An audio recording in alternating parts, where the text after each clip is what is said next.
Anakku tersayang, kesedihanmu menggerogoti dirimu. Kau berpesta di atas genangan darahmu sendiri. Apa yang dapat aku lakukan untukmu? Kau adalah rasa sakitku, tapi kau juga adalah kebanggaanku. Jelas bahwa tidak ada lagi yang dapat aku lakukan untuk membujukmu pulang bersamaku. Maka aku akan pergi. Aku akan meninggalkanmu pulang menuju rumahku. Kemudian aku pun akan meninggalkan rumahku dan meninggalkan dunia ini selamanya. Peluklah aku erat-erat, anakku. Kau lihatlah bagaimana air mata kita mengalir dan menjadi satu sungai. Air mata ini memandikanku sehingga aku dapat memulai perjalanan pulang dalam keadaan segar kembali. Peluk aku erat-erat, belahan hatiku. Menit-menit terakhirku bersamamu ini harus cukup sebagai bekal perjalananku. Aku telah mengemasi barang-barangku dan siap untuk berangkat.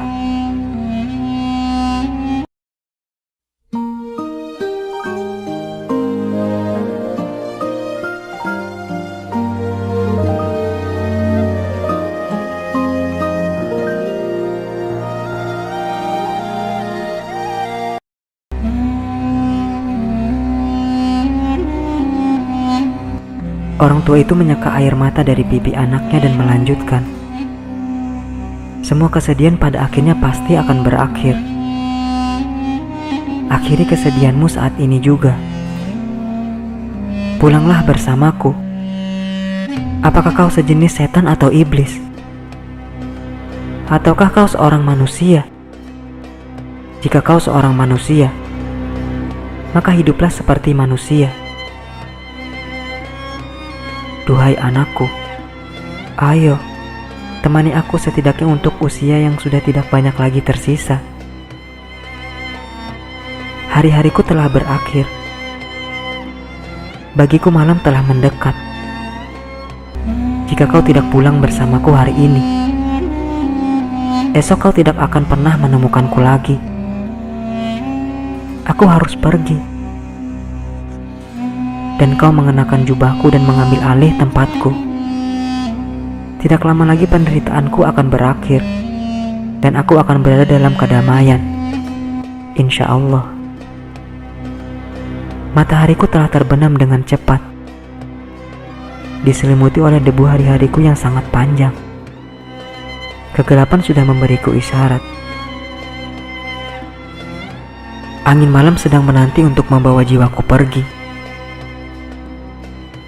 Ayo, anakku, selagi kita masih memiliki sedikit waktu untuk berbagi, gantikan tempatku, karena ia tidak akan menjadi milik siapapun selain engkau. Pada awalnya Majnun tunduk pada keinginan ayahnya. Selama beberapa hari ia beristirahat. Ia makan dan minum. Ia mengenakan pakaian yang pantas seperti orang normal, meninggalkan puisi serta sajak-sajaknya, dan mendengarkan dengan penuh perhatian bila mana ayahnya membicarakan tentang rencana kepulangan mereka kembali ke peradaban. Namun semuanya hanyalah sebuah ketidakjujuran belaka. Majnun begitu ingin menyenangkan ayahnya hingga ia rela melakukan apapun. Tapi kemudian rasa malu karena berbohong menghantuinya. Ia akhirnya menemui ayahnya dan berkata, "Kau adalah napas yang memberikan kehidupan pada jiwaku, yang masih memberiku kehidupan sampai sekarang. Aku adalah pelayanmu, siap untuk mematuhi apapun perintahmu. Tapi ada satu hal, duhai ayah, yang tak dapat aku lakukan. Aku tidak dapat mengubah apa yang telah ditetapkan oleh takdir. Duhai ayah, engkau adalah sekeping mata uang yang bertahtakan kearifan. Aku adalah sekeping mata uang yang bertahtakan cinta. Kau adalah bahasa kearifan akal sehat. Aku adalah keracauan kasar yang diucapkan oleh orang yang telah dibuat gila oleh hasrat. Ini adalah kenyataan. Kenyataan yang tak dapat diubah. Tidakkah kau lihat bahwa aku telah melupakan masa laluku? Halaman-halaman ingatanku semuanya kosong. Semua catatannya telah terhapus bersih. Aku bukan orang yang dulu lagi. Jika kau memintaku untuk menceritakan apa yang telah terjadi, aku tidak dapat mengisahkannya. Karena sungguh tidak ada satupun yang bisa aku ingat. Aku tahu bahwa kau adalah ayahku dan aku adalah anakmu. Tapi hanya itu saja. Aku bahkan tidak ingat siapa namamu. Kata-kata Majnun terbang menjauh. Dan untuk beberapa saat ia hanyut dalam lamunan. Kini untuk pertama kalinya, ia mengerti apa yang telah ditetapkan takdir untuknya. Ia kemudian melanjutkan perkataannya. Memang benar, duhai ayahku. Kau adalah orang asing bagiku. Tapi janganlah bersedih atau terkejut akan kenyataan ini. Karena aku sendiri adalah orang asing.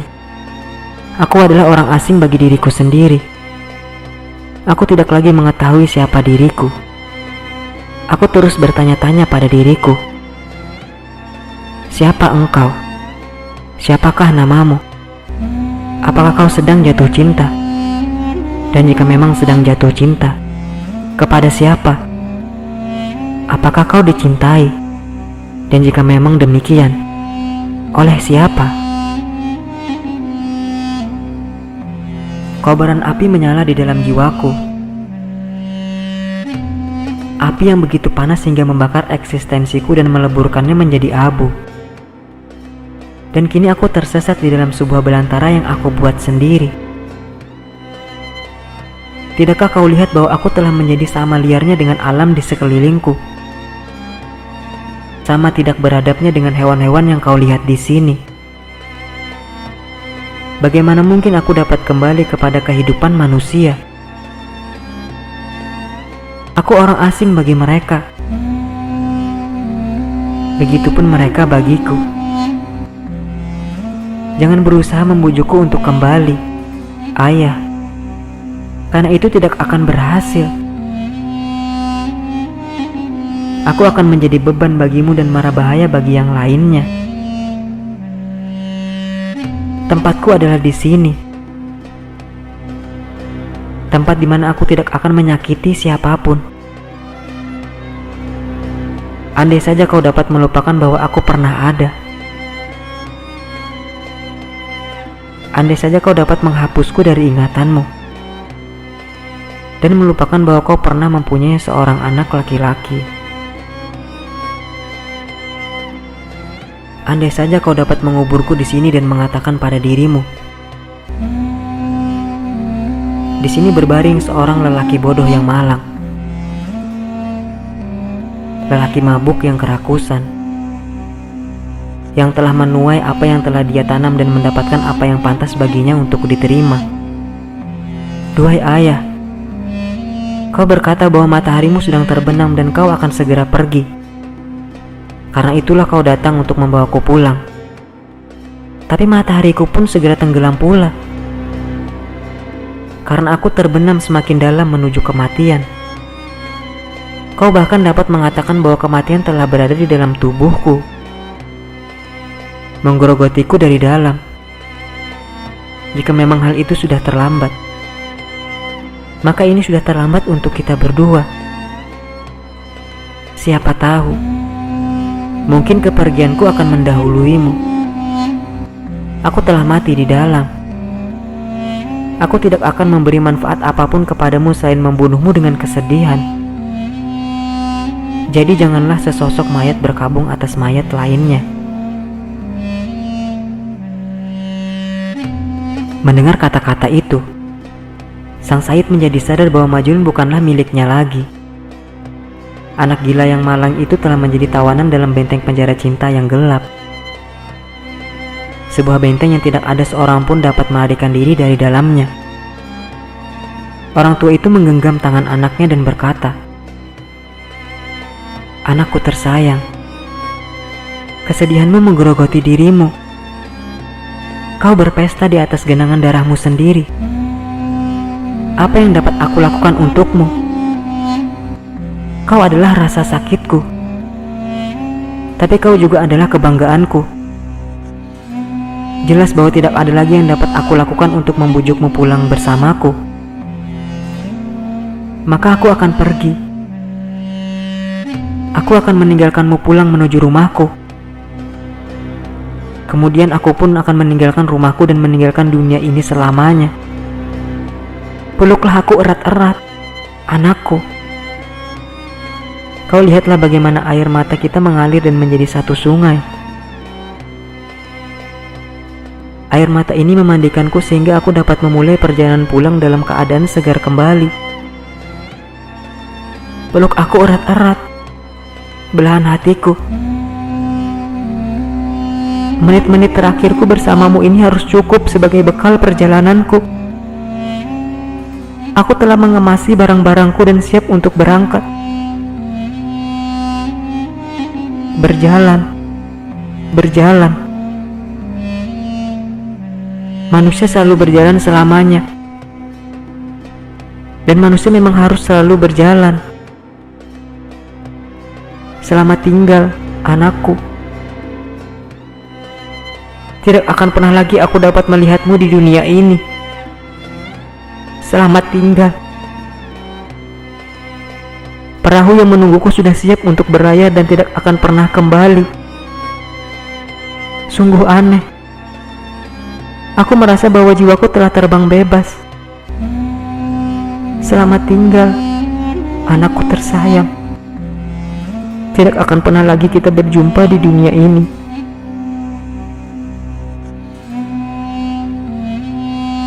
Majun memperhatikan Sang Sayyid dan dua teman perjalanannya ketika mereka berjalan melintasi gurun.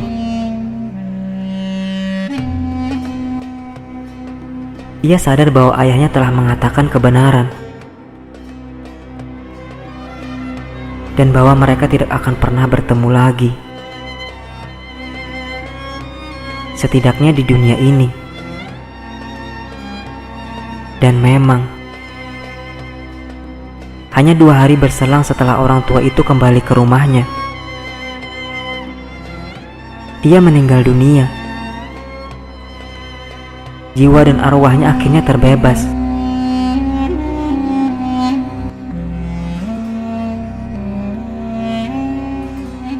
Jiwa manusia tidak lebih dari seberkas cahaya, terlahir untuk bersinar dalam suatu masa yang singkat sebelum akhirnya padam selamanya.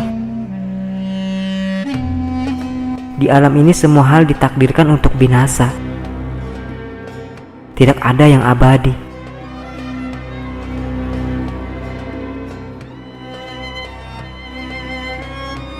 Beberapa hari kemudian seorang pemburu dari kabilah Amir, kabilah Laila, sedang mengejar rusa dari gurun Najd. Secara kebetulan ia bertemu dengan Majnun. Kini Majnun bukan lagi buruannya. Namun lidah pemburu itu lebih tajam dari pisau manapun. Kemudian ia berteriak, "Jadi di sini tempat persembunyianmu?"